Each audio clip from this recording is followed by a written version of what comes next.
আলহামদুলিল্লাহ, দেখেন এই একটি গাছে কত আলু এসেছে। আলহামদুলিল্লাহ, এখানে কয়েকটি গাছ লাগিয়েছিলাম, এই দেখেন আরও আলু।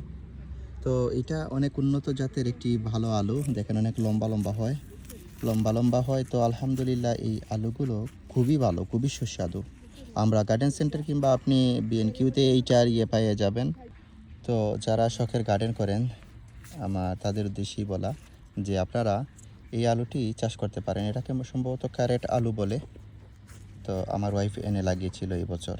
কোনো যত্ন নেই, আমরা অল্প কিছু জায়গায় কিছু আলু লাগিয়েছিলাম। দেখেন কি পরিমাণ আলু ধরে আছে গাছের মধ্যে। পানি দিই নাই, সেচ দিই নাই, এইভাবে লাগিয়ে দিয়েছিলাম। তো আগামী বছর একটু ভালো করে লাগাবো, মানে একটা লো করে লাগা দেবো ইনশাআল্লাহ, খুবই ভালো হবে এবং খেতে খুবই সুস্বাদু। গত বছর আমাদের পাশের প্লটের এক ইংলিশ দিয়েছিল। আর এটা সেন্সবাড়ি, লোকাল সেন্সবাড়ি বলেন, আজদা বলেন, এগুলোতে গেলে সব ইয়েতে পাওয়াও যায় না, কারণ এটা একটু এক্সপেন্সিভ।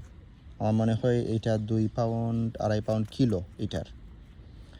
তো এই আলুটা আপনারা লাগাতে পারেন প্রচুর পরিমাণ ধরে। এত পরিমাণ ধরে আমরা এই বছর প্রথমেই লাগিয়েছি, ওই দেখতেই পাচ্ছেন কতগুলো ধরছে।